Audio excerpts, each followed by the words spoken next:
That's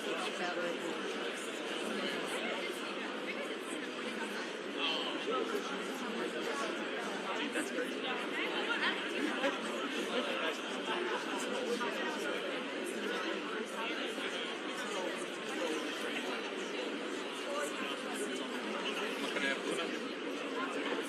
Io faccio vedere uno che si chiama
Restaurant store. 30 chairs, non-squeak.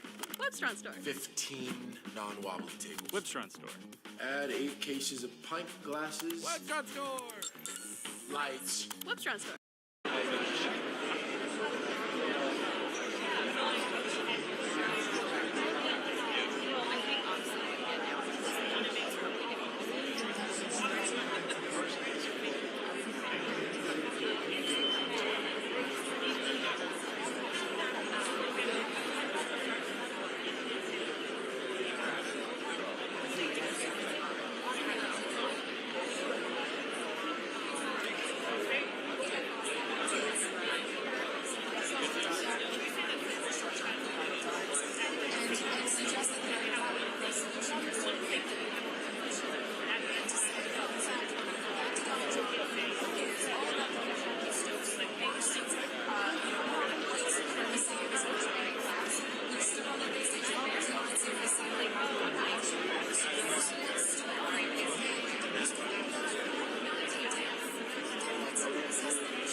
can use Monday.com to boost your team's efficiency. And I'm going to show you how in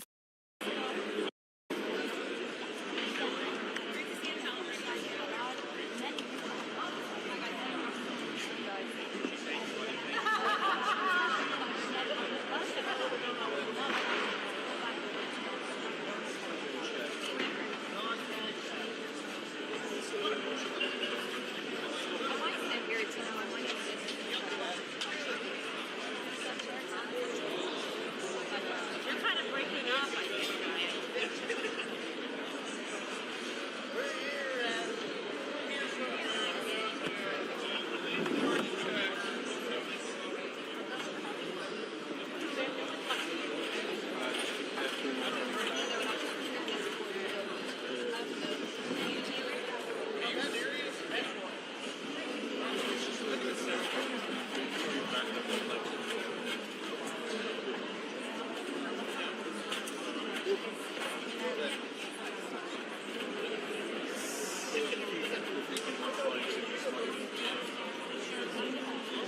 Should a candidate interrupt when his microphone is muted, he will be difficult to understand for viewers at home.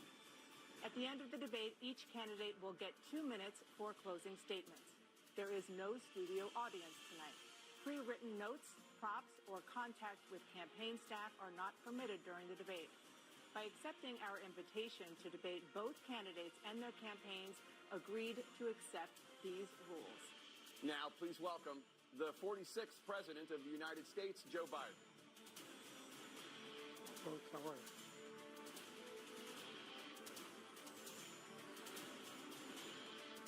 Great to be here. Thank you. And please welcome the 45th President of the United States, Donald Trump.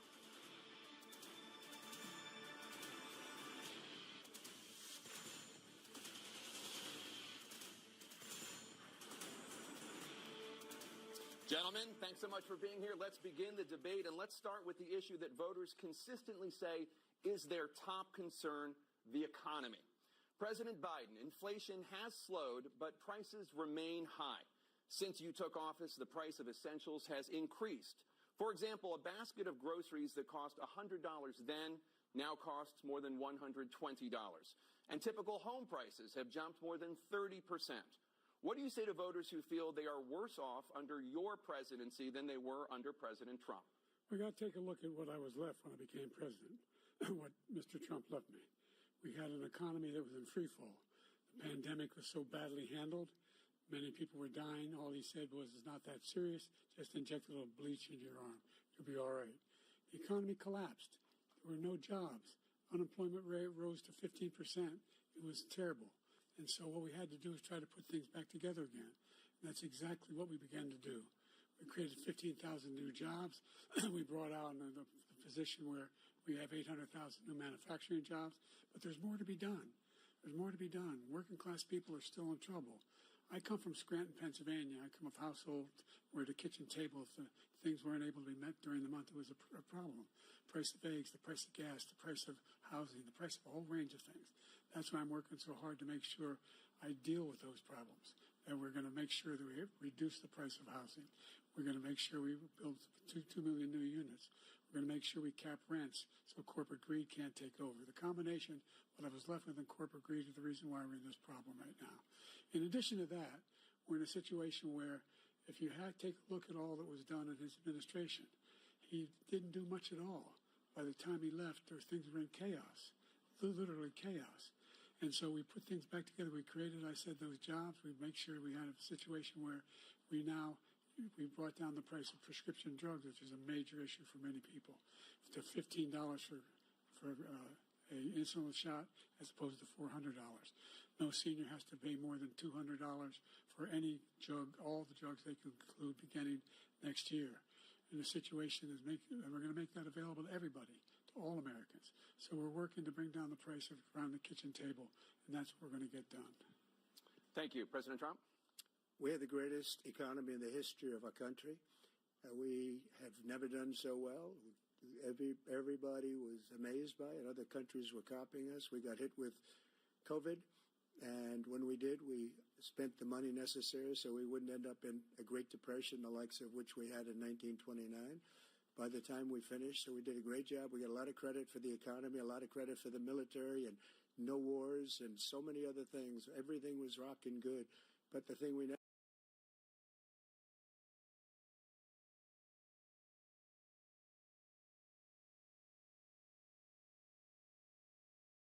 back a country where the stock market actually was higher than pre-COVID, and nobody thought that was even possible.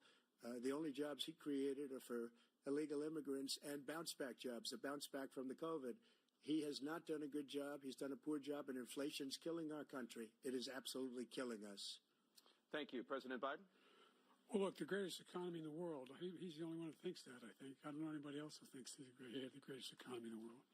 And, the fact of the matter is that we find ourselves in a situation where his economy, he rewarded the wealthy. He had the largest tax cut in American history, $2 trillion. He raised a deficit larger than any president has in any one term. He's the only president other than Herbert Hoover who's lost more jobs than he had when he began, since Herbert Hoover. The idea that he did something that was significant. And the military, when he was president, they were still killing people in Afghanistan. He didn't do anything about that. When he was president, we were still finding ourselves in a position where you had a notion that we were this safe country. The truth is, I'm the only president this century that doesn't have this decade, that doesn't have any troops dying anywhere in the world like he did. President Trump, I want to follow up if I can. Am I allowed to respond to him? Well, I'm going to ask you a follow-up. You can do whatever you want with the minute that we give you. I want to follow up. You want to impose a 10% tariff on all goods coming into the U.S. How will you ensure that doesn't drive prices even higher? It's not going to drive them higher. It's just going to cause countries that have been ripping us off for years, like China and many others, in all fairness to China. It's going to just force them to pay us a lot of money, reduce our deficit tremendously, and give us a lot of power for other things. But he made a statement. The only thing he was right about is I gave you the largest tax cut in history. I also gave you the largest regulation cut in history. That's why we had all the jobs. And the jobs went down, and then they bounced back, and he's taking credit for bounce-back jobs. You can't do that. He also said he inherited 9% inflation. No, he inherited almost no inflation, and it stayed that way for 14 months. And then it blew up under his leadership because they spent money like a bunch of people that didn't know what they were doing, and they don't know what they were doing. It was probably the worst administration in history. There's never been. And as far as Afghanistan is concerned, I was getting out of Afghanistan, but we were getting out with dignity, with strength, with power. He got out. It was the most embarrassing day in the history of our country's life. President Trump, over the last 8 years, under both of your administrations, the national debt soared to record highs. And according to a new nonpartisan analysis, President Trump, your administration approved $8.4 trillion in new debt, while so far, President Biden, you've approved $4.3 trillion in new debt. So, former President Trump, many of the tax cuts that you signed into law are set to expire next year. You want to extend them and go even further, you say. With the U.S. facing trillion-dollar deficits and record debt, why should top earners and corporations pay even less in taxes than they do now? Because the tax cuts spurred the greatest economy that we've ever seen just prior to COVID. And even after COVID, it was so strong that we were able to get through COVID much better than just about any other country. But that tax spurred. Now, when we cut the taxes, as an example, the corporate tax was cut down to 21% from 39%, plus beyond that. We took in more revenue with much less tax, and companies were bringing back trillions of dollars back into our country. The country was going like never before, and we were ready to start paying down debt. We were ready to start using the liquid gold right under our feet, the oil and gas right under our feet. We were going to have something that nobody else has had. We got hit with COVID. We did a lot to fix it. I gave him an unbelievable situation with all of the therapeutics and all of the things that we came up with. We gave him something great. Remember, more people died under his administration, even though we had largely fixed it. More people died under his administration than our administration, and we were right in the middle of it, something which a lot of people don't like to talk about. But he had far more people dying in his administration. He did the mandate, which is a disaster, mandating it. The vaccine went out. He did a mandate on the vaccine, which is the thing that people most objected to about the vaccine. And he did a very poor job, just a very poor job. And I will tell you, not only poor there, but throughout the entire world, we're no longer respected as a country. They don't respect our leadership. They don't respect the United States anymore. We're like a third world nation between weaponization of his election, trying to go after his political opponent, all of the things he's done. We've become like a third world nation, and it's a shame. The damage he's done to our country, and I'd love to ask him, and will, why he allowed millions of people to come in here from prisons, jails, and mental institutions to come into our country and destroy our country. President Trump, we will get to immigration later in this block. President Biden, I want to give you an opportunity to respond to this question about the national debt. He had the largest national debt of any president in a 4-year period, number one. Number two, that $2 trillion tax cut benefited the very wealthy. What I'm going to do is fix the tax system. For example, we have 1,000 trillionaires in America. Billionaires in America. And what's happening? They're in a situation where they, in fact, pay 8.2% in taxes. If they just paid 24%, 25%, either one of those numbers, they'd raise $500 billion, I should say, in a 10-year period. We'd be able to wipe out his debt. We'd be able to help make sure that all those things we need to do, child care, elder care, making sure that we continue to strengthen our health care system, making sure that we're able to make every single solitary person eligible for what I've been able to do with the COVID, with dealing with everything we have to do with, look, if we finally beat Medicare. Thank you, President Biden. President Trump?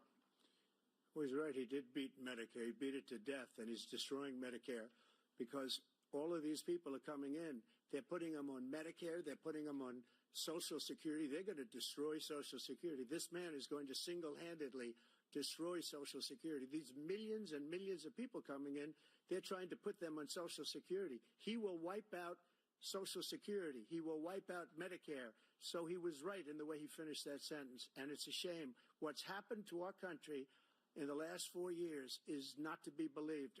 Foreign countries, I'm friends with a lot of people, they cannot believe what happened to the United States of America. We're no longer respected. They don't like us. We give them everything they want, and they think we're stupid. They think we're very stupid people. What we're doing for other countries, and they do nothing for us. What this man has done is absolutely criminal. Thank you, President Trump. Dana? This is the first presidential election since the Supreme Court overturned Roe v. Wade. This morning, the court ruled on yet another abortion case, temporarily allowing emergency abortions to continue in Idaho, despite that state's restrictive ban. Former President Trump, you take credit for the decision to overturn Roe v. Wade, which returned the issue of abortion to the states. Correct.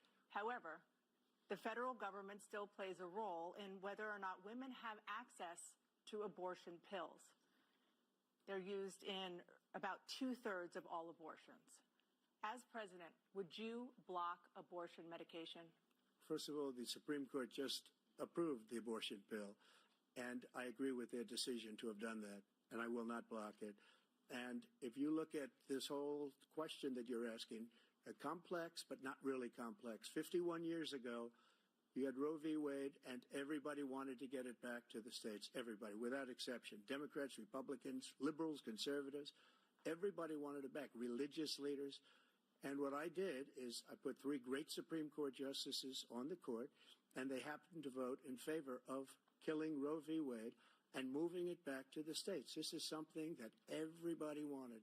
Now, 10 years ago or so, they started talking about how many weeks and how many this, getting into other things. But every legal scholar throughout the world, the most respected, wanted it brought back to the states. I did that.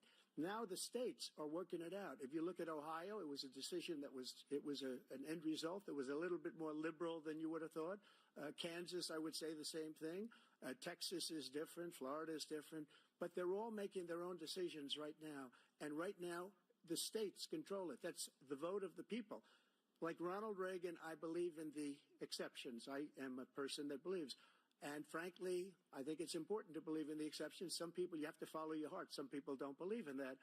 But I believe in the exceptions for rape, incest, and the life of the mother. I think it's very important. Some people don't. Follow your heart. But you have to get elected also, and because that has to do with other things. You got to get elected. The problem they have is they're radical because they will take the life of a child in the 8th month, the 9th month, and even after birth. After birth, if you look at the former governor of Virginia, he was willing to do this. He said, we'll put the baby aside and we'll determine what we do with the baby, meaning we'll kill the baby. What happened is we brought it back to the states, and the country is now a great thing. Thank you. President Biden? It's been a terrible thing, what you've done. The fact is that the vast majority of constitutional scholars supported Roe when it was decided. Supported Roe. And that's this idea that they're all against it is just ridiculous. And this is the guy who says the state should be able to have it. We're in a state where in 6 weeks, you don't even know whether you're pregnant or not, but you cannot see a doctor and have him decide on what your circumstances are, whether you need help. The idea that states are able to do this is a little like saying we're going to turn civil rights back to the states. Let each state have a different rule. Look, there's so many young women who have been, including a young woman who just was murdered, and he went to the funeral. The idea that she was murdered by an immigrant coming in, they talk about that. But here's the deal: there's a lot of young women who are being raped by their in-laws, by their spouses, brothers and sisters, it's just ridiculous, and they can do nothing about it. And they try to arrest them when they cross state lines. Thank you. There have been many young women murdered by the same people he allows to come across our border. We have a border that's the most dangerous place anywhere in the world, considered the most dangerous place anywhere in the world. And he opened it up, and these killers are coming into our country, and they are raping and killing women. And it's a terrible thing. As far as the abortion is concerned, it is now back with the states. The states are voting. In many cases, it's frankly a very liberal decision. In many cases, it's the opposite. But they're voting, and it's bringing it back to the vote of the people, which is what everybody wanted, including the founders, if they knew about this issue, which frankly they didn't. But they would have. Everybody wanted brought back. Ronald Reagan wanted it brought back. He wasn't able to get it. Everybody wanted it brought back, and many presidents had tried to get it back. I was the one to do it. And again, this gives it the vote of the people, and that's where they wanted it. Every legal scholar wanted it that way. Staying on the topic of abortion, President Biden, 7 states, I'll let you do that. This is the same topic. 7 states have no legal restrictions on how far into a pregnancy a woman can obtain an abortion. Do you support any legal limits on how late a woman should be able to terminate a pregnancy? I supported Roe v. Wade, which had 3 trimesters. The first time is between the woman and the doctor. Second time is between the doctor and an extreme situation. The third time is between the doctor, between the woman and the state. The idea that the politicians, that the founders wanted the politicians to be the ones making decisions about women's health is ridiculous. That's the last. No politician should be making that decision. A doctor should be making those decisions. That's how it should be run. That's what you're going to do. And if I'm elected, I'm going to restore Roe v. Wade. So that means he can take the life of the baby in the 9th month and even after birth, because some states, Democrat run, take it after birth. Again, the former governor of Virginia, put the baby down, then we decide what to do with it. So he's willing to, as we say, rip the baby out of the womb in the 9th month and kill the baby. Nobody wants that to happen, Democrat or Republican. Nobody wants it to happen. You're lying. That is simply not true. The Roe v. Wade does not provide for that. That's not the circumstance. Only if a woman's life is in danger, she's going to die. That's the only circumstance in which that can happen. But we are not for late-term abortion, period. Period, period. Under Roe v. Wade, you have late-term abortion. You can do whatever you want, depending on the state. You can do whatever you want. We don't think that's a good thing. We think it's a radical thing. We think the Democrats are the radicals, not the Republicans. For 51 years, that was the law. 51 years, constitutional scholarship said it was the right way to go. 51 years, and it was taken away because this guy put very conservative members on the Supreme Court. He takes credit for taking it away. What's he going to do? What's he going to do, in fact, if the MAGA Republicans, he gets elected, and the MAGA Republicans control the Congress, and they pass a universal ban on abortion, period, across the board at 6 weeks or 7 or 8 or 10 weeks, something very, very conservative. Is he going to sign that bill? I'll veto it. He'll sign it. Thank you.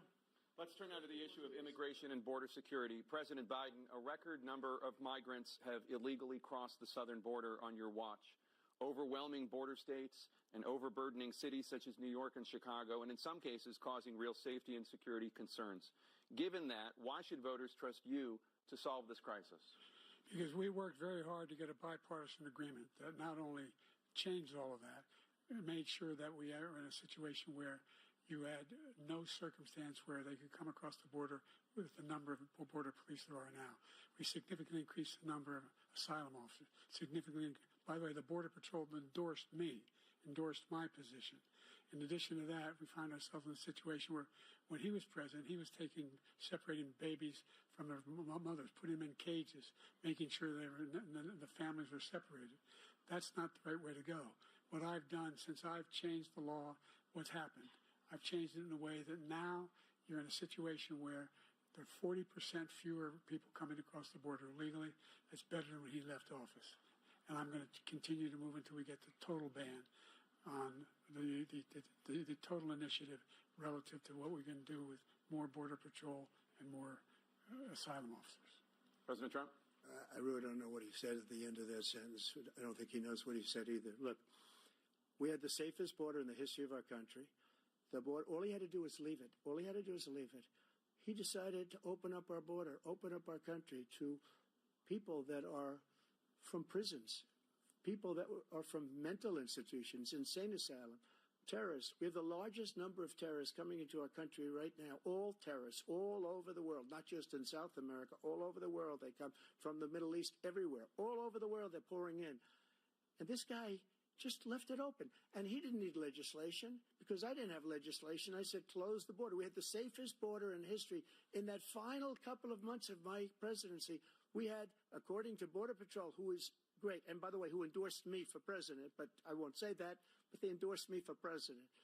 Brandon, just speak to him. But look, we had the safest border in history. Now we have the worst border in history. There's never been anything like it. And people are dying all over the place, including the people that are coming up in caravans. Thank you, President Trump. President Biden? The only terrorist who's done anything crossing the border is one who came along and killed three, under his administration, killed an al-Qaeda person come in his administration, killed three American soldiers. That's the only terrorist that's there. I'm not saying that no terrorist ever got through, but the idea they're emptying their prisons, we're welcoming these people, that's simply not true. There's no data to support what he said. Once again, he's exaggerating, he's lying. President Trump, staying on the topic of immigration, you've said that you're going to carry out, quote, the largest domestic deportation operation in American history, unquote. Does that mean that you will deport every undocumented immigrant in America, including those who have jobs, including those whose spouses are citizens, and including those who have lived here for decades? And if so, how will you do it? Just 1 second. He said we killed three people. The people we killed are al-Baghdadi and Soleimani, the two greatest terrorists, biggest terrorists anywhere in the world. And it had a huge impact on everything, not just border, on everything. He's the one that killed people with the bad water, including hundreds of thousands of people dying and also killing our citizens when they come in. We are living right now in a rat's nest. They're killing our people in New York, in California, in every state in the union, because we don't have borders anymore. Every state is now a border. And because of his ridiculous, insane, and very stupid policies, people are coming in and they're killing our citizens at a level that we've never seen. We call it migrant crime. I call it Biden migrant crime. They're killing our citizens at a level that we've never seen before. And you're reading it like these three incredible young girls over the last few days. One of them, I just spoke to the mother, and they just had the funeral for this girl, 12 years old. This is horrible what's taken place. What's taken place in our country, we're literally an uncivilized country now. He doesn't want it to be. He just doesn't know. He opened the borders. Nobody's ever seen anything like. And we have to get a lot of these people out, or we have to get them out fast, because they're going to destroy our country. Just take a look at where they're living. They're living in luxury hotels in New York City and other places.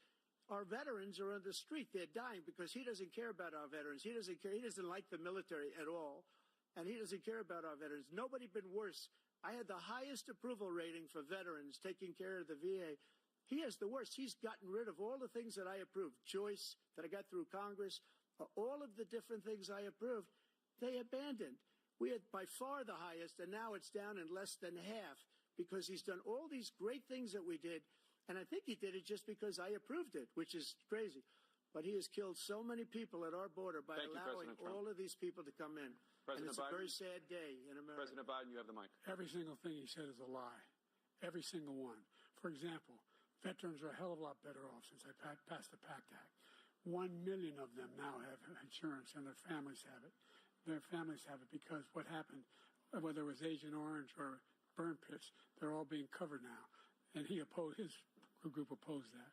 We're also in a situation where we have great respect for veterans. My son spent a year in Iraq, living right next to one of those burn pits, came back with stage 4 glioblastoma.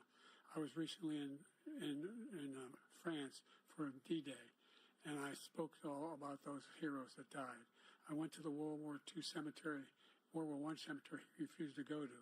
He was standing with his 4-star general, and he told me, he said, I don't want to go in there because they're a bunch of losers and suckers. My son was not a loser, was not a sucker. You're the sucker. You're the loser. President Trump? First of all, that was a made-up quote, suckers and losers. They made it up. It was in a third-rate magazine that's failing, like many of these magazines. He made that up. He put it in commercials. We've notified him. We had 19 people that said I didn't say it. And think of this. Who would say I'm at a cemetery or I'm talking about our veterans? Because nobody's taken better care. I'm so glad this came up, and he brought it up. There's nobody that's taken better care of our soldiers than I have. To think that I would, in front of generals and others, say suckers and losers. We have 19 people that said it was never said by me. It was made up by him, just like Russia was made up, just like the 51 intelligence agents are made up, just like the new thing with the 16 economists are talking. It's the same thing. 51 intelligence agents said that the laptop was Russia disinformation. It wasn't. That came from his son, Hunter. It wasn't Russia disinformation. He made up the suckers and losers, so he should apologize to me right now. 4-star general standing to your side who was on your staff who said you said it, period. That's number one. And number two, the idea that I have to apologize to you for anything along the line. We've done more for veterans than any president has in American history. And they now are in their family. The only sacred obligation we have as a country is to care for our veterans when they come home and their families and equip them when they go to war. That's what we're doing. That's what the VA is doing now. They're doing more for veterans than ever before in our history. All right. Thank you so much. Let's move to the topic of foreign policy. I want to begin with Russia's war against Ukraine, which is now in its 3rd year. Former President Trump, Russian President Vladimir Putin says he'll only end this war if Russia keeps the Ukrainian territory it has already claimed and Ukraine abandons its bid to join NATO. Are Putin's terms acceptable to you? First of all, our veterans and our soldiers can't stand this guy. They can't stand him. They think he's the worst commander-in-chief, if that's what you call him, that we've ever had. They can't stand him. So let's get that straight. And they like me more than just about any of them. And that's based on every single bit of information. As far as Russia and Ukraine, if we had a real president, a president that knew, that was respected by Putin, he would have never invaded Ukraine. A lot of people are dead right now, much more than people know. You know, they talk about numbers. You can double those numbers, maybe triple those numbers. He did nothing to stop it. In fact, I think he encouraged Russia from going in. I'll tell you what happened. He was so bad with Afghanistan. It was such a horrible embarrassment, most embarrassing moment in the history of our country, that when Putin watched that and he saw the incompetence, that he should have fired those generals, like I fired the one that you mentioned, and so he's got no love lost. But he should have fired those generals. No general got fired for the most embarrassing moment in the history of our country, Afghanistan, where we left billions of dollars of equipment behind. We lost 13 beautiful soldiers, and 38 soldiers were obliterated. And by the way, we left people behind, too. We left American citizens behind. When Putin saw that, he said, you know what? I think we're going to go in and maybe take this was his dream. I talked to him about it, his dream. The difference is he never would have invaded Ukraine. Never. Just like Israel would have never been invaded in a million years by Hamas. You know why? Because Iran was broke with me. I wouldn't let anybody do business with them. They ran out of money. They were broke. They had no money for Hamas. They had no money for anything. No money for terror. That's why you had no terror at all during my administration. This place, the whole world is blowing up under him. President Biden? I've never heard so much malarkey in my whole life. Look, the fact of the matter is that we're in a situation where, let's take the last point first. Iran attacked American troops, caused brain damage for a number of these troops, and he did nothing about it. Recently, not when he was president. They attacked. He said they're just having headaches. That's all it is. He didn't do a thing when the attack took place, number one.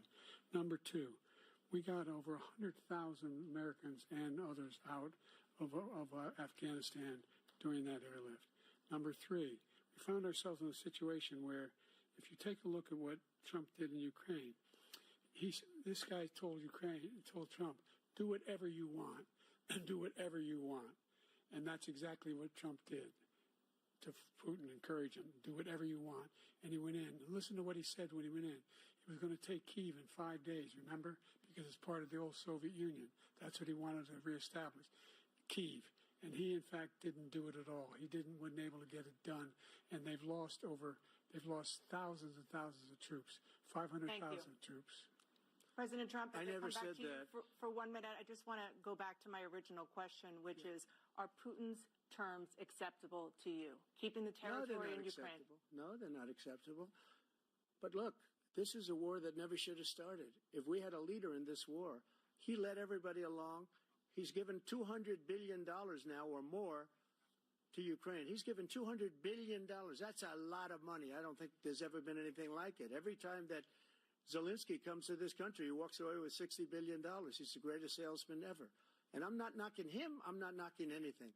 I'm only saying the money that we're spending on this war, and we shouldn't be spending, it should have never happened.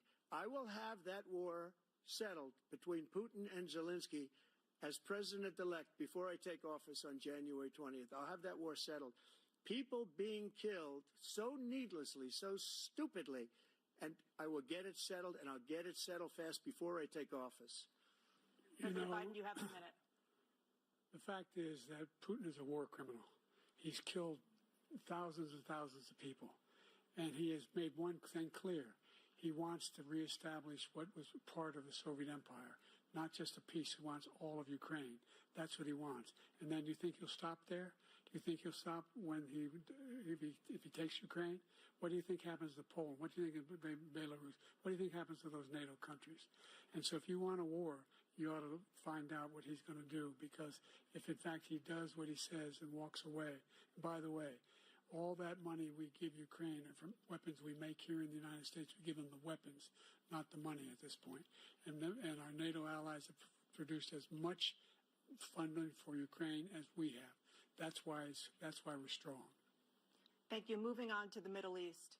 In October, Hamas attacked Israel, killing more than 1,000 people and taking hundreds of hostages. Among those held and thought to still be alive are 5 Americans.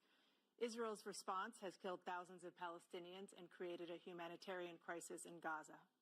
President Biden, you've put forward a proposal to resolve this conflict, but so far Hamas has not released the remaining hostages, and Israel is continuing its military offensive in Gaza. So what additional leverage will you use to get Hamas and Israel to end the war? You have 2 minutes. Number one, everyone from the United Nations Security Council straight through to the G7 to the Israelis and Netanyahu himself have endorsed the plan I put forward, which has 3 stages to it. The first stage is trade the hostages for a ceasefire. Second phase is a ceasefire with additional conditions. The third phase is the end of the war. The only one who wants the war to continue is Hamas, number one. They're the only ones standing out. We're still pushing hard to get them to accept. In the meantime, what's happened? In Israel, we're finding that the only thing I've denied Israel was 2,000-pound bombs. They don't work very well in populated areas. They kill a lot of innocent people. We're providing Israel with all the weapons they need and when they need them. And by the way, I'm the guy that organized the world against Iran when they had a full-blown intercontinental ballistic ballistic missile attack on Israel. No one was hurt. No one Israeli was accidentally killed, and it just stopped.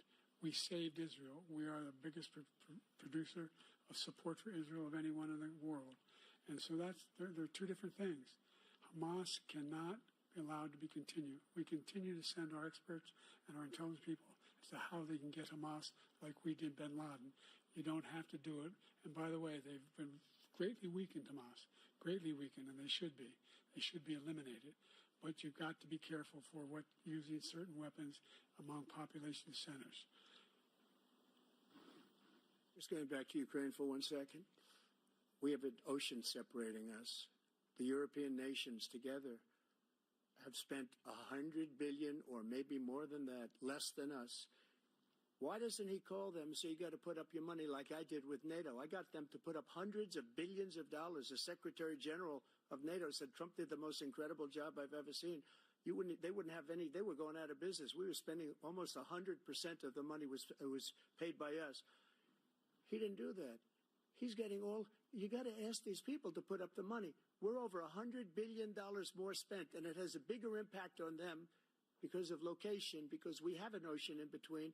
You got to ask them. As far as Israel and Hamas, Israel's the one that wants to go. He said the only one that wants to keep going is Hamas. Actually, Israel is the one, and you should let him go and let him finish the job. He doesn't want to do it. He's become like a Palestinian, but they don't like him because he's a very bad Palestinian. He's a weak one. President Biden, you have a minute. I've never heard so much foolishness. This is a guy who wants to get out of NATO. You're going to stay in NATO? He's going to pull out of NATO. The idea that we have, our strength lies in our alliances as well. It may be a big ocean, but we're ever able to avoid a war in Europe, a major war in Europe? What happens if, in fact, you have Putin continue to go into NATO? We have an Article 5 agreement. Attack on one is attack on all. You want to start the nuclear war he keeps talking about, go ahead. Let Putin go in and control Ukraine and then move on to Poland and other places. See what happens then. He has no idea what the hell he's talking about. And by the way, I got 50 other nations around the world to support Ukraine, including Japan and South Korea, because they understand that this kind of dislocation has a serious threat to the whole world peace. No major war in Europe has ever been able to be contained just to Europe. President Trump, just to follow up, would you support the creation of an independent Palestinian state in order to achieve peace in the region? I'd have to see, but before we do that, the problem we have is that we spend all the money. So they kill us on trade. I made great trade deals with the European nations because if you add them up, they're about the same size economically. Their economy is about the same size as the United States. And they were no cars, they don't want anything that we have, but we're supposed to take their cars, their food, their everything, their agriculture. I changed that.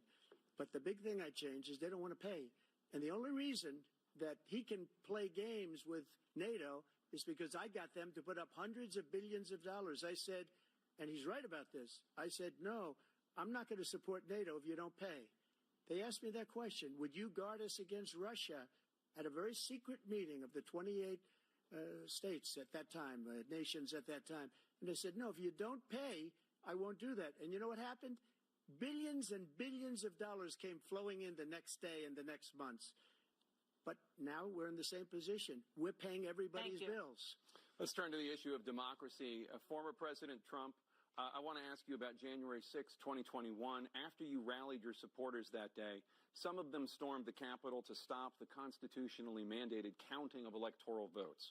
As president, you swore an oath to, quote, preserve, protect, and defend, unquote, the Constitution. What do you say to voters who believe that you violated that oath through your actions and inaction on January 6th and worry that you'll do it again? Well, I don't think too many believe that. And let me tell you about January 6th. On January 6th, we had a great border. Nobody coming through, very few. On January 6th, we were energy independent. On January 6th, we had the lowest taxes ever. We had the lowest regulations ever. On January 6th, we were respected all over the world. All over the world, we were respected. And then he comes in, and we're now laughed at. We're like a bunch of stupid people. What happened to the United States' reputation under this man's leadership is horrible, including weaponization, which I'm sure at some point you'll be talking about, where he goes after his political opponent because he can't beat him fair and square. You have 80 seconds left. My question was, what do you say to those voters who believe that you violated your constitutional oath through your actions and inaction on January 6, 2021, and worry that you'll do it again? Well, I didn't say that to anybody. I said peacefully and patriotically. And Nancy Pelosi, if you just watched the news from 2 days ago, on tape to her daughter, who's a documentary filmmaker, they say, but she's saying, oh, no, it's my responsibility. I was responsible for this. Because I offered her 10,000 soldiers or National Guard, and she turned them down. And the mayor in writing, by the way, the mayor in writing turned it down, the mayor of D.C. They turned it down. I offered 10,000 because I could see, I had virtually nothing to do. They asked me to go make a speech. I could see what was happening. Everybody was saying they're going to be there on January 6th. They're going to be there. And I said, you know what? There's a lot of people coming. You could feel it. You could feel it too, and you could feel it. And I said, they ought to have some National Guard or whatever. And I offered it to her. And she now admits that she turned it down. And it was the same day she was, I don't know, she can't be very happy with her daughter because it made her into a liar. She said, I take full responsibility for January 6th. President Biden? Look, he encouraged those folks to go up on Capitol Hill, number one.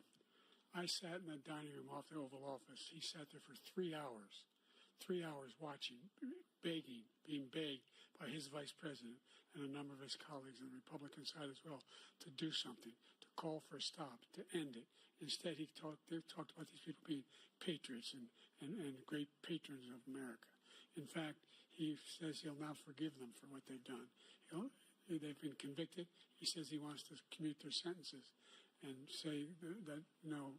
But he went to every single court in the nation. I don't know how many cases, scores of cases, including the Supreme Court. And they said, no, this guy is responsible for doing what was done. He didn't do a damn thing. And these people should be in jail. And they should be the ones who are being held accountable. And he wants to let them all out. And now he says if he loses again, such a whiner that he is, that it could be a bloodbath. Thank you, President Biden. President Trump? What they've done to some people that are so innocent, you ought to be ashamed of yourself. What you have done, how you've destroyed the lives of so many people.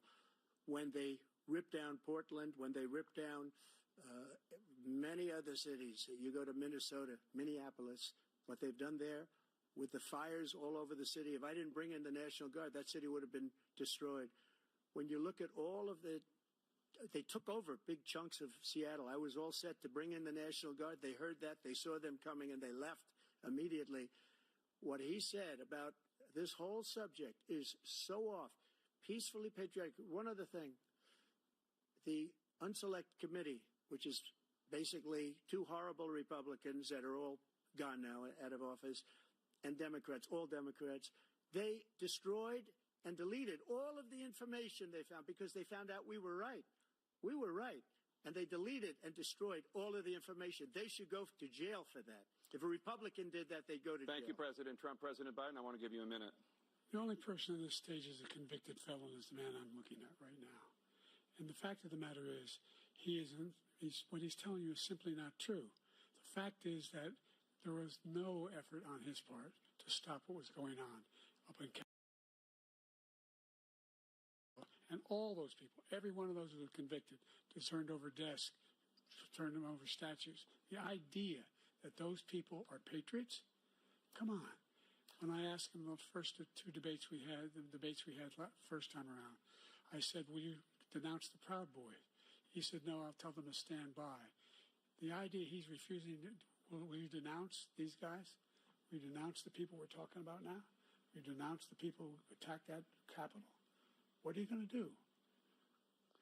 I'm going to give you a minute, President Trump, for a follow-up question I have. After a jury convicted you of 34 felonies last month, you said if reelected, you would, quote, have every right to go after, unquote, your political opponents. You just talked about members of the Select Committee on January 6th going to jail. Your main political opponent is standing on stage with you tonight. Can you clarify exactly what it means about you feeling you have every right to go after your political opponents? Well, I said my retribution is going to be success. We're going to make this country successful again, because right now it's a failing nation. My retribution is going to be success. But when he talks about a convicted felon, his son is a convicted felon. at a very high level. His son is convicted, going to be convicted probably numerous other times.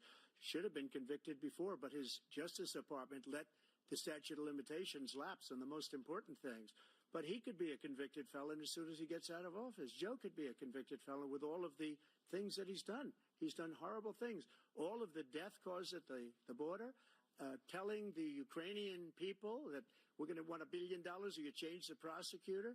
Otherwise, you're not getting $1 billion. If I ever said that, that's quid pro quo. That we're not going to do anything. We're not going to give you $1 billion unless you change your prosecutor having to do with the son. This man is a criminal. This man, you're lucky. You're lucky. I did nothing wrong. We'd have a system that was rigged and disgusting. I did nothing wrong. Thank you, President Trump. President Biden, you have said, I'm coming right to you, sir. You want to respond? Go ahead. I'll give you a minute to respond. The idea that I did anything wrong relative to what you're talking about is outrageous. It's simply a lie, number one. Number two, the idea that you have a right to seek retribution against any American just because you're president is wrong. It's simply wrong. No president's ever spoken like that before. No president in our history has spoken like that before.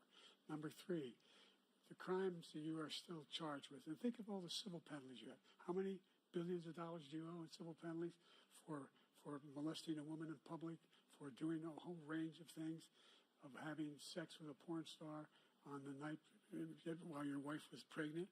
I mean, what are you talking about? You have the morals of an alley cat. Give you a minute, sir. I didn't have sex with a porn star, number one. Number two, that was a case that was started and moved. They moved a high-ranking official, a DOJ, into the Manhattan DA's office to start that case. That case is going to be appealed and won. We had a very terrible judge, a horrible judge, Democrat. The prosecutor were all high-ranking Democrats, appointed people, and both the civil and the criminal. He basically went after his political opponent because he thought it was going to damage me. But when the public found out about these cases, because they understand it better than he does, he has no idea what these cases are. But when they found out about these cases, you know what they did? My poll numbers went up, way up. You know that because you're reporting it. And we took in more money in the last 2 weeks than we've ever taken in the history of any campaign. I don't think any campaign has ever taken. Hundreds of millions of dollars came pouring in because the public knows it's a scam and it's a guy that's after his political opponent because he can't win fair and square. Thank you, President Trump. President Biden, you have said, quote, Donald Trump and his MAGA Republicans are determined to destroy American democracy. Do you believe that the tens of millions of Americans who are likely to vote for President Trump will be voting against American democracy? The more they know about what he's done, yes. The more they know about what he's done. And there's a lot more coming. He's got a lot of cases down the road coming around. He's got a whole range of issues he has to face. I don't know what the juries will do, but I do know he has a real problem. And so the fact that, could you ever think you heard any president say that I'm going to seek retribution? Do you ever hear any president say that I thought Hitler had some good ideas? What got me involved to run in the first place after my son had died, I decided in Iraq, because of Iraq, I said I wasn't going to run again until I saw what happened in Charlottesville, Virginia. People coming out of the woods carrying swastikas on torches, and singing the same anti-Semitic bile they sang when back in Germany. And the young woman got killed. I spoke to the mother, and they asked him. They said, "What do you think of those people? The people the ones who got killed, the one who tried to stop it, and the ones," he said, "I think they're fine people on both sides." What American president would ever say Nazis coming out of fields carrying torches, singing the same anti-Semitic bile, carrying swastikas were fine people? And this is a guy who says Hitler's done some good things. I'd like to know what they are. Good things Hitler's done, that's what he said. This guy has no sense of American democracy. President Trump. Jake, both of you know that story has been totally wiped out because when you see the sentence, it said 100% exoneration on this. So he just keeps it going. He says he ran because of Charlottesville. He didn't run because of Charlottesville. He ran because it was his last chance. He's not equipped to be president. You know it, and I know it. It's ridiculous. We have a debate. We're trying to justify his presidency. His presidency is, without question, the worst presidency in the history of our country. We shouldn't be having a debate about it. There's nothing to debate. He made up the Charlottesville story, and you'll see it's debunked all over the place. Every reasonable anchor has debunked it. And just the other day it came out where it was fully debunked. It's a nonsense story. He knows that, and he didn't run because of Charlottesville. He used that as an excuse to run. President Biden? And debunked. It happened. All you have to do is listen to what was said at the time. And the idea that somehow that's the only reason I ran because I was worried a guy like this guy could get elected. If he thought they were good people coming out of that forest, carrying those woods, carrying those torches, then he didn't deserve to be president. Didn't deserve to be president at all. And the idea that he's talking about all this being fabricated, we saw with our own eyes. We saw what happened on January 6th. We saw the people breaking through the windows. We saw people occupying his own vice president. Look, there's a reason why 40 of his 44 top cabinet officers refused to endorse him this time. His vice president hasn't endorsed him this time. So why? Why? They know him well. They serve with him. Why are they not endorsing him? Thank you, President Biden. We're going to be right back with more from the CNN presidential debate.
CNN presidential debate live from Georgia.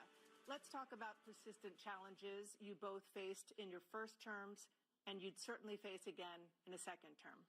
President Biden, while black unemployment dropped to a record low under your presidency, black families still earn far less than white families.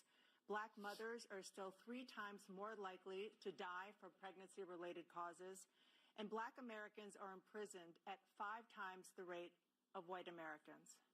What do you say to black voters who are disappointed that you haven't made more progress? They acknowledge they made a lot of progress, number one. The fact of the matter is there's more small black businesses that have been started than any time in history.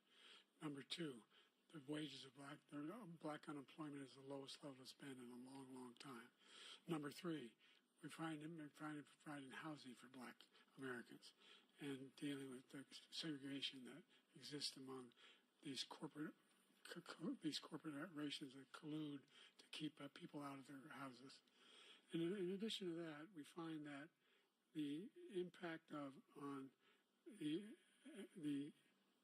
choice that black families have to make relative to child care is incredibly difficult. When we did the first major piece of legislation in the past, I was able to reduce black child care costs. I cut them in half. We got to make sure we provide for child care costs. We got to make sure, because when you provide those child care protections, you increase economic growth because more people can be in the job market. So there's more to be done, considerably more to be done. But we've done a great deal so far, and I'm not letting up, and they know it. You have 49 seconds left. What do you say to black voters who are disappointed with the progress so far? I say I don't blame them for being disappointed. Inflation is still hurting them badly. For example, I provided for the idea that any black family, first-time home buyer, should get a $10,000 tax credit to be able to buy their first home so they can get started. I made sure that we're in a situation where all those black families and those black individuals who had to take out student loans that were ballooning, that if they were engaged in nursing, anything having to do with volunteerism, if they paid their bills for 10 years on their student debt, all the rest was forgiven after 10 years. Millions have benefited from that. And we're going to do a whole lot more for black families. Thank you, President Trump. And he caused the inflation. He's blaming inflation, and he's right, it's been very bad. He caused the inflation, and it's killing black families and Hispanic families and just about everybody. It's killing people. They can't buy groceries anymore. They can't. You look at the cost of food where it's doubled and tripled and quadrupled. They can't live. They're not living anymore. He caused this inflation. I gave him a country with essentially no inflation. It was perfect. It was so good. All he had to do is leave it alone. He destroyed it with his Green New Scam and all this money that's being thrown out the window. He caused inflation. As sure as you're sitting there, the fact is that his big kill on the black people is the millions of people that he's allowed to come in through the border. They're taking black jobs now, and it could be 18, it could be 19, and even 20 million people. They're taking black jobs, and they're taking Hispanic jobs, and you haven't seen it yet, but you're going to see something that's going to be the worst in our history. Thank you. President Biden? There was no inflation when I became president. You know why? The economy was flat on its back. 15% unemployment. He decimated the economy, absolutely decimated the economy. That's why there was no inflation at the time. There were no jobs. We provided thousands of millions of jobs for individuals who are in all communities, including minority communities. We made sure that they have health insurance. We have covered, if the ACA has increased, I made sure that there are $8,000 per person in a family to get written off for health care. But this guy wants to eliminate that. They tried 50 times. He wants to get rid of the ACA again, and they're going to try again if they win. You find ourselves in a position where the idea that we're not doing any, we put more police on the street than any administration has. He wants to cut the cops. We're providing for equity and making sure people have a shot to make it. There's a lot going on, but in inflation, he caused it by his tremendous malfeasance in the way he handled the pandemic. Thank you. Another persistent challenge is the climate crisis. 2023 was the hottest year in recorded history, and communities across The country are confronting the devastating effects of extreme heat, intensifying wildfires, stronger hurricanes, and rising sea levels. Former President Trump, you've vowed to end your opponent's climate initiatives, but will you take any action as president to slow the climate crisis? Well, let me just go back to what he said about the police, how close the police are to him. Almost every police group in the nation from every state is supporting Donald J. Trump. Almost every police group. And what he's done to the black population is horrible, including the fact that for 10 years he called them super predators. We can't, in the 1990s, we can't forget that. Super predators was his name, and he called it to them for 10, and they've taken great offense at it, and now they see it happening. But when they see what I did for criminal justice reform and for the historically black colleges and universities, where I funded them and got them all funded, and the opportunity zones with Tim, as you know, Tim Scott was incredible. He did a great job, great senator from South Carolina. He came to me with the idea, and it was a great idea. It's one of the most successful economic development acts ever in the country, opportunity zones. And the biggest beneficiary are blacks. And that's why we have the best numbers with them in maybe ever. They're saying ever. I read this morning where ever, the best numbers.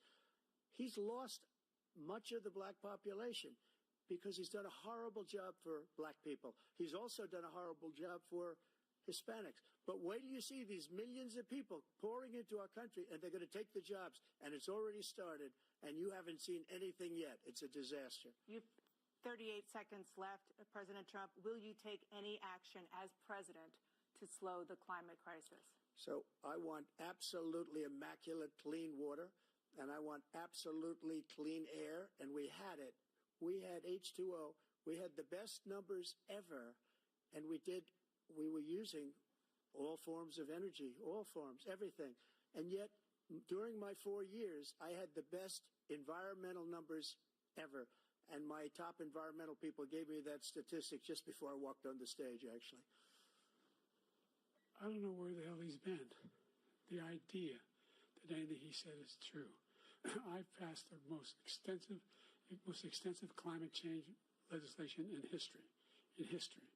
We find ourselves, and by the way, black colleges. I came up with $15 billion for HBCUs, historic black universities and colleges, because they don't have the kind of contributors that they have to build these laboratories and the like. Any black student is capable in college of doing what any white student can do. They just have the money, but now they'll be able to get those jobs in high tech. We're in a situation where the idea that he is claiming to have done something that had the cleanest water, he hadn't done a damn thing for the environment. He pulled out of the Paris Peace Accord, Climate Accord. I immediately joined it because if we reach 1.5 degrees Celsius at any one point, there's no way back. The only existential threat to humanity is climate change, and he didn't do a damn thing about it. He must undo all that I've done. The Paris Accord was going to cost us $1 trillion, and China nothing, and Russia nothing, and India nothing. It was a ripoff of the United States. And I ended it because I didn't want to waste that money because they treat us horribly. We were the only ones. It was costing us money. Nobody else was paying into it. And it was a disaster. But everything that he said just now, I'll give you an example. I heard him say before insulin. I'm the one that got the insulin down for the seniors. I took care of the seniors. What he's doing is destroying all of our medical programs because the migrants coming in, they want everybody. And look, I have the biggest heart on the stage. I guarantee you that. And I want to take care of people. But we're destroying our country. They're taking over our schools, our hospitals, and they're going to be taking over Social Security. He is destroying Social Security, Medicare, and Medicaid. The idea is that we, in fact, we were the only ones of consequence who were not members of the Paris Accord. How can we do anything? We're not able to, the United States can't get its under control. One of the largest polluters in the world, number one. We're making significant progress. By 2035, we will have cut pollution in half. We have made significant progress, and we're continuing to make progress. We set up a climate corps for thousands of young people who will learn how to deal with climate, just like the Peace Corps. And we're moving in directions that are going to significantly change the elements of cause of pollution. But the idea that he claims that he has the biggest heart up here, and he's really concerned about pollution and about climate. I've not seen any indication of that. And by the way, with regard to prescription drugs, one company agreed that they would reduce the price to $35, which I was calling for, one, voluntarily. I made sure every company in the world, every pharmaceutical company, cannot have to pay. Thank you. And by the way, So every day, millions of Americans struggle just to make ends meet. For many older Americans, Social Security provides a critical lifeline. President Biden, if nothing is done to Social Security, seniors will see their benefits cut in just over 10 years. Will you name tonight one specific step that you're willing to take to keep Social Security solvent? yes, make the very wealthy begin to pay their fair share. Right now, everybody making under $170,000 pays 6% of their income, of their paycheck, every single time they get a paycheck from the time the first one they get when they're 18 years old. The idea that they're going to, I'm proposing that everybody, the millionaires pay 1%. So no one I would not raise the cost of Social Security for anybody under $400,000. After that, I began to make the wealthy begin to pay their fair share by increasing from 1% beyond to be able to guarantee the program for life. So you still have 82 seconds left. Are there any other measures that you think that would be able to help keep Social Security solvent, or is that one enough? Well, no, that one enough will keep it solvent. But the biggest thing will do if we defeat this man, because he wants to get rid of Social Security. He thinks there's plenty to cut in Social Security. He's wanted to cut Social Security and Medicare both times. And and if you look at the program put forward by the House Republican caucus that I believe supports, is in fact want to cut it as well. The idea that we don't need to protect our seniors is ridiculous. And by the way, the American public has greater health care coverage today than ever before. And on the ACA, as I said, you're in a circumstance where 400,000 people, 40 million people would not have insurance because they have a pre-existing condition. Only thing that allows them to have that insurance is the fact that they, in fact, are part of the ACA. And by the way, the other thing is, we're in a situation where I talk about education for black communities. I've raised the amount of money for Pell Grants by another $8,000. So anybody making under $70,000 a year are going to be able to get $15,000 towards their tuition. He just doesn't know what he's talking about. Thank you, President Biden. President Trump. So I've dealt with politicians all my life. I've been on this side of the equation for the last 8 years. I've never seen anybody lie like this guy. He lies. I've never seen it. He can look you in the face. About so many other things, too. And we mentioned the laptop. We mentioned Russia, Ukraine. Everything he does is a lie. It's misinformation and disinformation. The losers and suckers story that he made up is a total lie on the military. It's a disgrace. But Social Security, he's destroying it, because millions of people are pouring into our country, and they're putting them onto Social Security. They're putting them onto Medicare, Medicaid. They're putting them in our hospitals. They're taking the place of our citizens. What they're doing to the VA, to our veterans, is unbelievable. Our veterans are living in the street, and these people are living in luxury hotels. He doesn't know what he's doing, and it's really coming back. I've never seen such anger in our country before. President Biden? The idea that veterans are not being taken care of, I told you before. And by the way, when I said suckers and losers, he acknowledged after that he fired that general. That general got fired because he's the one that acknowledged that that's what he said. He was the one standing with Trump when he said it, number one. Number two, the idea that we're going to be in a situation where all these millions and millions, the way he talks about it, illegal aliens are coming into the country and taking away our jobs.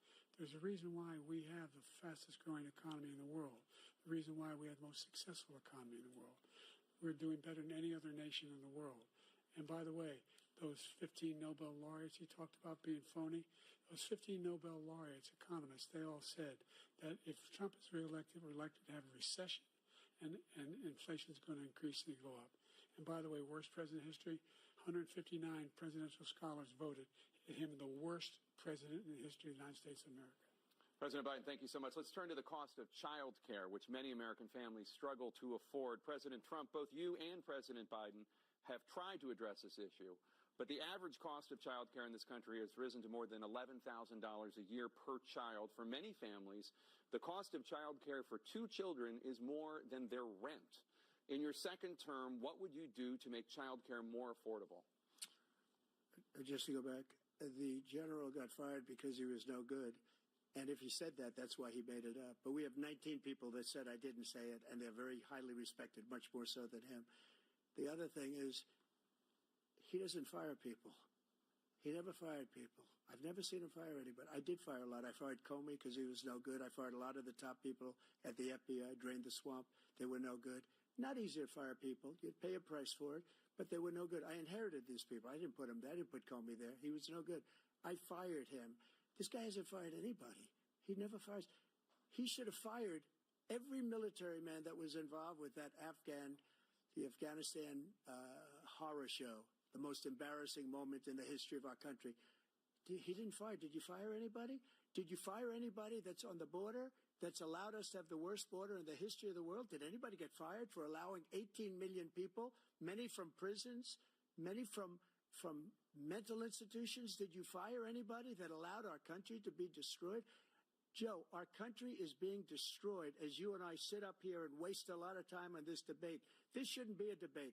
He is the worst president. He just said about me because I said it.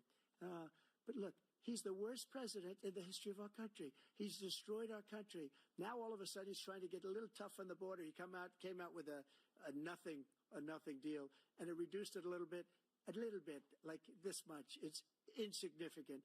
He wants open borders. He wants our country to either be destroyed or he wants to pick up those people as voters. And I don't think we just can't let it happen.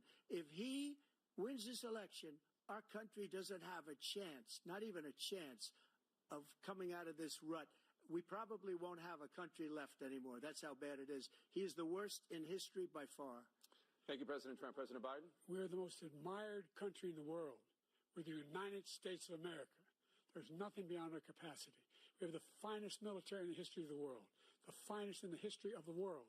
No one thinks we're weak. No one wants to screw around with us. Nobody, number one. Number two, the idea that we're talking about worst presidents. I wasn't joking. Look it up. Go online. 159 or 58, don't hold me the exact number, presidential historians. They've had meetings and they voted who's the worst president in American history. One through best to worst. They said he was the worst in all of American history. That's a fact. That's not conjecture. He can argue they're wrong, but that's what they voted. The idea that he is doing anything to deal with child care, he did for virtually nothing to child care. We should significantly increase the child care tax credit.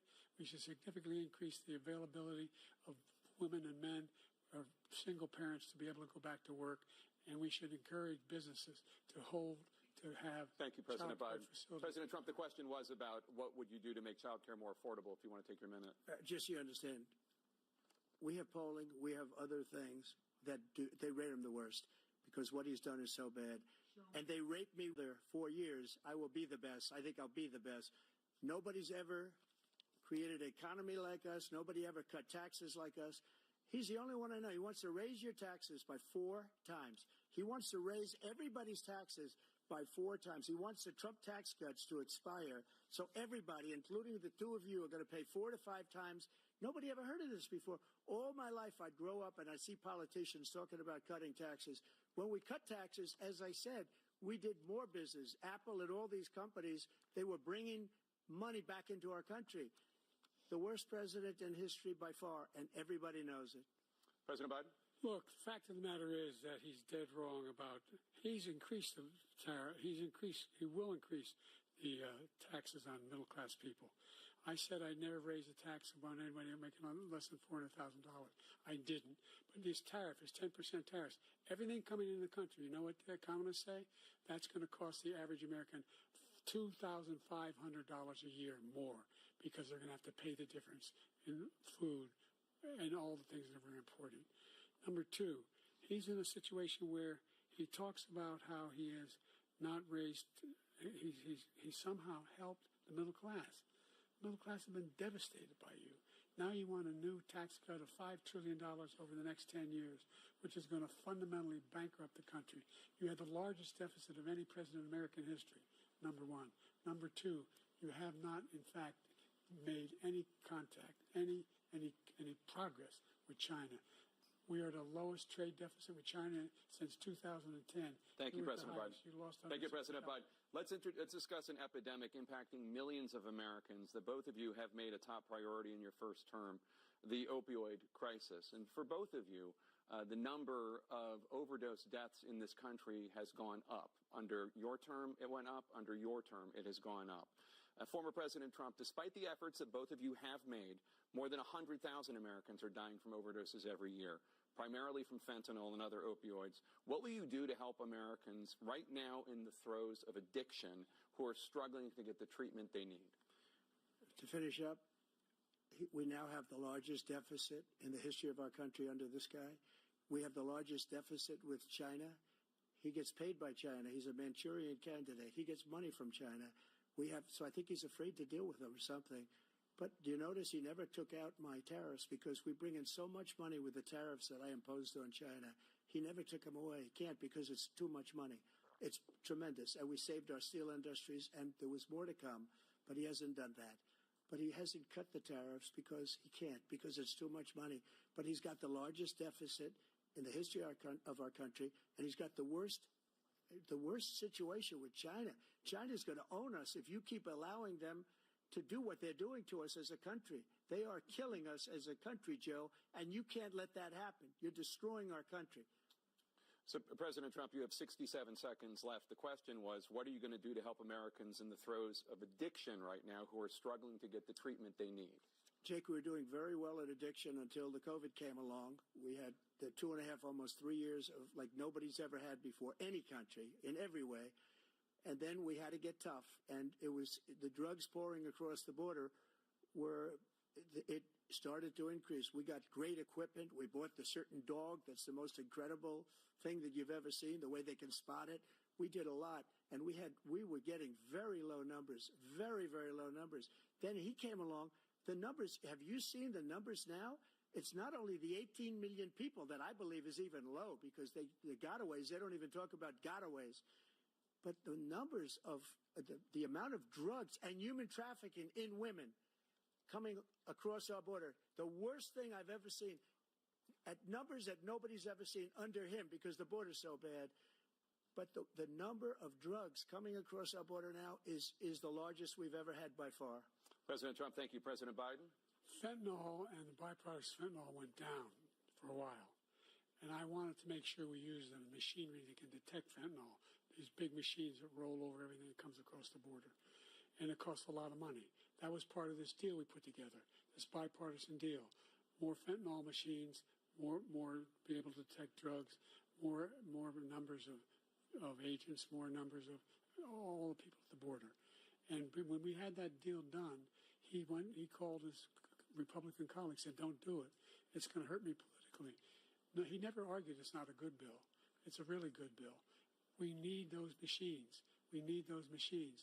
And we're coming down very hard in every country in Asia in terms of precursors for fentanyl. And Mexico is working with us to make sure they don't have the technology to be able to put it together. That's what we have to do. We need those machines. Thank you, President Biden. President Trump, and again, the question is about Americans in the throes of addiction right now struggling to get the treatment they need. Well, this does pertain to it. He ended Remain in Mexico. He ended catch and release. I made it catch and release in Mexico, not catch and release here. We had so many things that we had done, hard negotiations with Mexico, and I got it all for nothing. It's just like when you have a hostage. We always pay $6 billion for a hostage. Every time we say it's a hostage. Now we have a hostage, a Wall Street Journal reporter, I think a good guy, and he's over there because Putin is laughing at this guy, probably asking for billions of dollars for the reporter. I will have him out very quickly as soon as I take office. Before I take office, I said by literally as soon as I win the election, I will have that reporter out. He should have had him out a long time ago. But Putin's probably asking for billions and billions of dollars because this guy pays it every time. We had 2 cases. We paid $6 billion for 5 people. I got 58 people out, and I paid essentially nothing. Thank you, President Trump. Dana? Let's turn to concerns that voters have about each of you. President Biden, you would be 86 at the end of your second term. How do you address concerns about your capability to handle the toughest job in the world well into your 80s? Well, first of all, I spent half my career being criticized being the youngest person in politics. I was the second youngest person ever elected to the United States Senate, and now I'm the oldest. This guy's 3 years younger and a lot less competent. I think that just look at the record. Look at what I've done. Look how I've turned around the horrible situation he left me.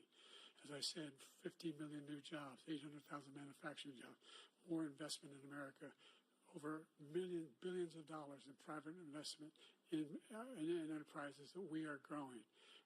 By the way, we brought an awful lot of people. Well, the whole idea of computer chips, we used to have 40% of the market. We invented those chips, and we lost it because he was sending people to find the cheapest jobs overseas and to bring home a product. So I went to South Korea. I convinced Samsung to invest billions of dollars here in the United States. And guess what? Those fabs, they call them, to build these chips, those fabs pay over $100,000. You don't need a college degree for them. And there's billions, about $40 billion already being invested and being built right now in the United States, creating significant jobs for Americans from all over the world. President Biden, you have 40 seconds left. Would you like to add anything? Yeah, I would. The idea that somehow we are this failing country. I never heard a president talk like this before. We're the envy of the world. Name me a single major country president who wouldn't trade places with the United States of America for all our problems and all our opportunities. We're the most progressive country in the world in getting things done. We're the strongest country in the world. We're a country in the world who keeps our word, and everybody trusts us. All of our allies and those who he coddles up to, from Kim Jong-un, who he sends love letters to, and Putin, etc. They don't want to screw around with us. Thank you. Former President Trump, to follow up, you would be 82 at the end of your second term. What do you say to voters who have concerns about your capabilities to serve? Well, I took 2 tests, cognitive tests. I aced them, both of them, as you know. We made it public. He took none. I'd like to see him take one, just one, a real easy one. Like go through the first 5 questions. He couldn't do it. But I took 2 cognitive tests. I took physical exams every year. And, you know, we knock on wood wherever we may have wood, that I'm in very good health. I just won 2 club championships, not even senior, 2 regular club championships. To do that, you have to be quite smart, and you have to be able to hit the ball a long way. And I do it. He doesn't do it. He can't hit a ball 50 yards. He challenged me to a golf match. He can't hit a ball 50 yards. I think I'm in very good shape. I feel that I'm as in good a shape as I was 25, 30 years ago. Actually, I'm probably a little bit lighter, but I'm in as good a shape as I was years ago. I feel very good. I feel the same. But I was willing to take a cognitive test. And you know what? If I didn't do well, I aced them. Dr. Ronnie Jackson, who's a great guy when he was White House doctor. And then I took another one, a similar one. And one of them said they've never seen anybody ace him. Thank you. President Biden? You can see he is 6'5" and only 225 pounds, or 235 pounds. Well, you said 6'4", 200. Well, anyway, anyway, just take a look at what he says he is, and take a look at what he is. Look, I'd be happy to have a driving contest with him.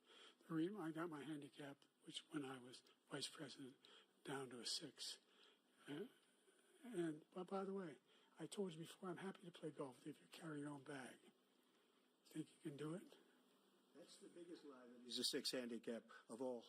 I was an 8 handicap. Yeah. 8. But I had, you know how many? I've seen you swing. I know you swing. Okay, let's not act like children. President Trump, we're going to turn Let's not act like children. to a specific concern that voters have about you. Will you pledge tonight that once all legal challenges have been exhausted, that you will accept the results of this election, regardless of who wins, and you will say right now that political violence in any form is unacceptable? Well, I shouldn't have to say that, but of course I believe that. It's totally unacceptable. And if you would see my statements that I made on Twitter at the time, and also my statement that I made in the Rose Garden, you would say it's one of the strongest statements you've ever seen. In addition to the speech I made in front of, I believe, the largest crowd I've ever spoken to. And I will tell you, nobody ever talks about that. They talk about a relatively small number of people that went to the Capitol and in many cases were ushered in by the police. And as Nancy Pelosi said, it was her responsibility, not mine. She said that loud and clear. But the answer is, if the election is fair, free, and I want that more than anybody. And I'll tell you something. I wish he was a great president because I wouldn't be here right now. I'd be at one of my many places enjoying myself. I wouldn't be under indictment because I wouldn't have been his political opponent because he indicted me because I was his opponent. I wish he was a great president. I would rather have that. I wouldn't be here. I don't mind being here. But the only reason I'm here is he's so bad as a president that I'm going to make America great again. We're going to make America great again. We're a failing nation right now. We're a seriously failing nation. And we're a failing nation because of him. His policies are so bad. His military policies are insane.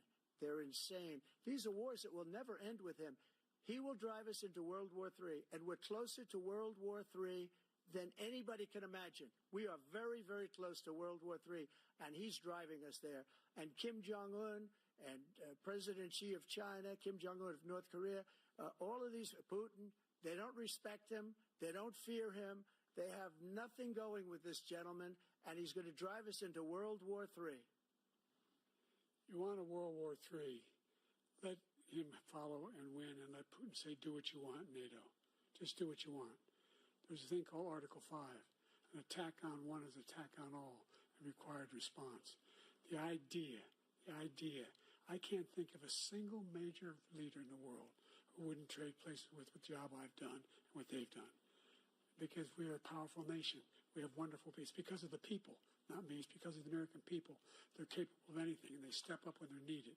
And right now, we're needed. We're needed to protect the world because our own safety is at stake.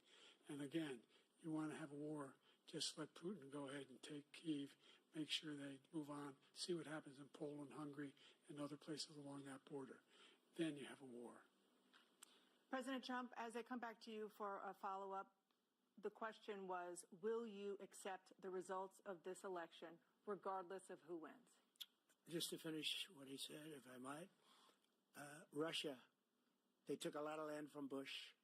They took a lot of land from Obama and Biden. They took no land, nothing from Trump, nothing. He knew not to do it. He's not going to play games with me. He knew that. I got along with him very well, but he knew not to play games. He took nothing from me. But now he's going to take the whole thing from this man right here. That's a war that should have never started. It would have never started ever with me. And he's going to take Ukraine. And, you know, you asked me a question before, would you do this? He's got us in such a bad position right now with Ukraine and Russia because Ukraine's not winning that war. He said, I will never settle until such time. They're running out of people. They're running out of soldiers. They've lost so many people. It's so sad. They've lost so many people, and they've lost those gorgeous cities with the golden domes that are 1,000 years old, all because of him and stupid decisions. Russia would have never attacked if I were President Trump, president. the question was, will you accept the results of the election, regardless of who wins? Yes or no, please.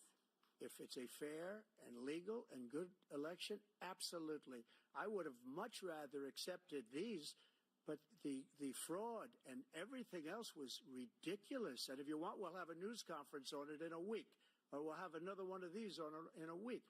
But I will absolutely, there's nothing I'd rather do. It would be much easier for me to do that than I'm running again. I wasn't really going to run until I saw the horrible job he did. He's destroying our country. I would be very happy to be someplace else, in a nice location someplace. And again, no indictments, no political opponent stuff, because it's the only way he thinks he can win. But unfortunately, it's driven up my numbers and driven them up to a very high level because the people understand it.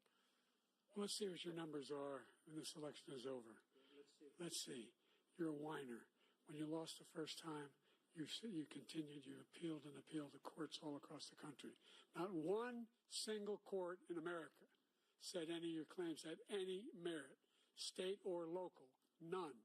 But you continue to provoke this lie about somehow there's all this misrepresentation, all this stealing. There is no evidence of that at all. And I tell you what, I doubt whether you'll accept it because you're such a whiner. The idea, if you lose again, you accepting anything, you can't stand the loss. Something snapped in you when you lost the last time. We'll be right back with more from the CNN presidential debate, live from Georgia.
It is now time for the candidates to deliver their closing statements as predetermined by a coin toss. We're going to begin with you, President Biden. You have 2 minutes.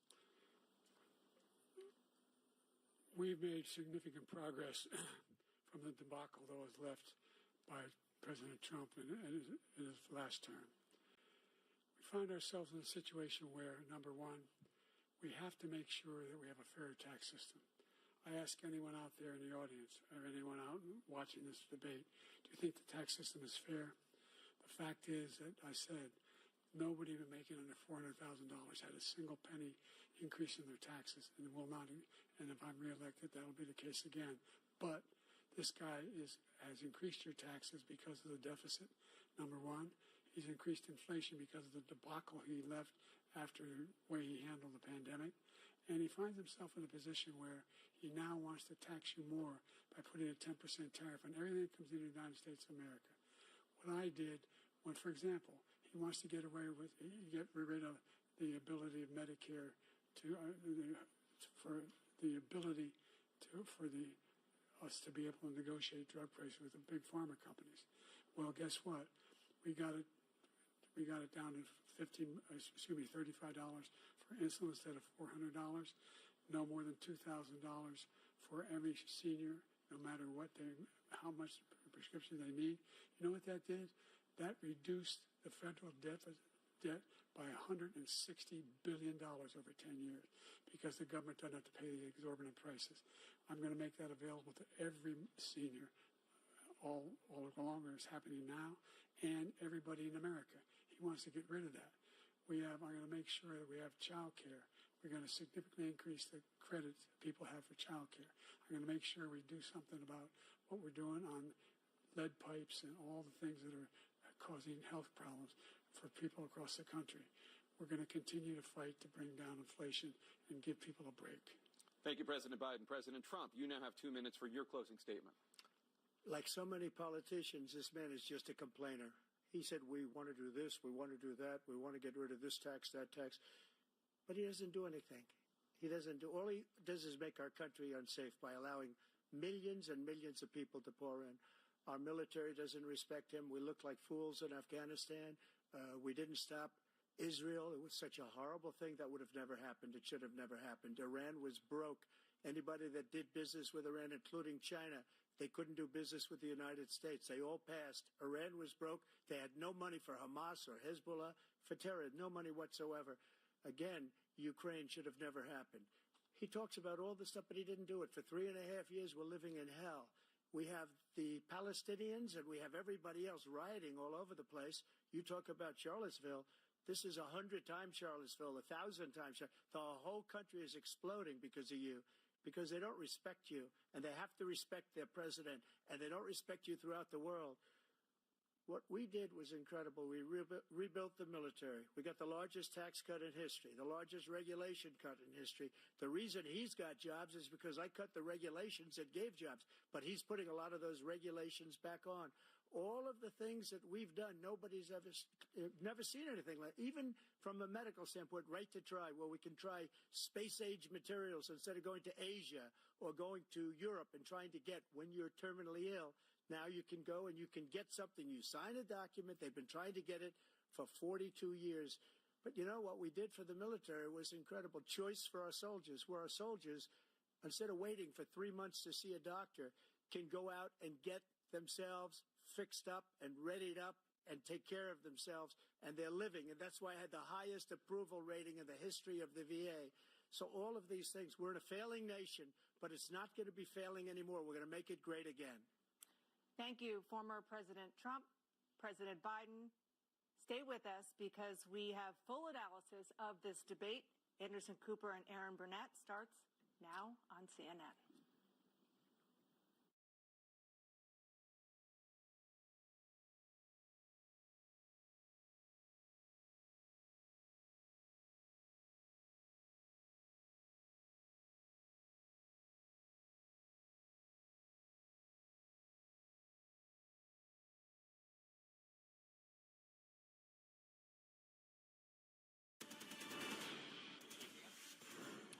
The president and former president making their way off the CNN debate stage. Looks like Jill Biden, the first lady, has come out. Former President Trump walking off the stage. The first debate of the 2024 campaign and the earliest presidential debate ever now in the books and in front of the voters. Tonight, along with Aaron Burnett, the first word on what those voters might make of it from our political professionals, from our CNN Flash Poll and Swing State Focus Group. We'll be talking to surrogates, including Vice President Harris, getting fact checks from our Daniel Dale and new reporting from inside both campaigns. With me here, CNN political commentator Scott Jennings, Kate Bedingfield, David Urban, Van Jones, Alyssa Farr Griffin, and Newsnight anchor Abby Phillip and David Axelrod, and CNN Chief National Correspondent John King. John, let me start with you. Your thoughts? Anderson, this was a game-changing debate in the sense that right now, as we speak, there is a deep, a wide, and a very aggressive panic in the Democratic Party. It started minutes into the debate, and it continues right now. It involves party strategists. It involves elected officials. It involves fundraisers. And they're having conversations about the president's performance, which they think was dismal, which they think will hurt other people down the party in the ticket. And they're having conversations about what they should do about it. Some of those conversations include, should we go to the White House and ask the president to step aside? Other of the conversations are about, should prominent Democrats go public with that call? Because they feel this debate was so terrible. They do say in moments in the debate later, the president got better and got his footing, but then at the end, even his closing statement was a little halting. The contrast between the two candidates. Let me be clear. None of them, and a lot of Republicans, don't think Donald Trump had a great night. Donald Trump broke the fact-check machine more than I can count tonight. That will be on the record as we go forward. He refused to answer some very specific and direct questions about his conduct, about January 6th and what all. So that will be dealt with out there. And sometimes there's a parallel universe between the political elites and the American people. It'd be nice to see what the voters say. But I can tell you, it started minutes in. It started with the first couple of answers, and it has continued throughout the night from a, oh, my God, oh, my God, oh, my God, to what do we do about this? And it involves very senior people in the Democratic Party, including elected officials, saying we have a problem. And just to co-sign what John is saying, I mean, the panic that I am hearing from Democrats is not like anything that I have heard in this campaign so far. And a lot of it has to do with, first of all, there was a deep frustration about Trump's lies. I mean, he lied a lot tonight. But the problem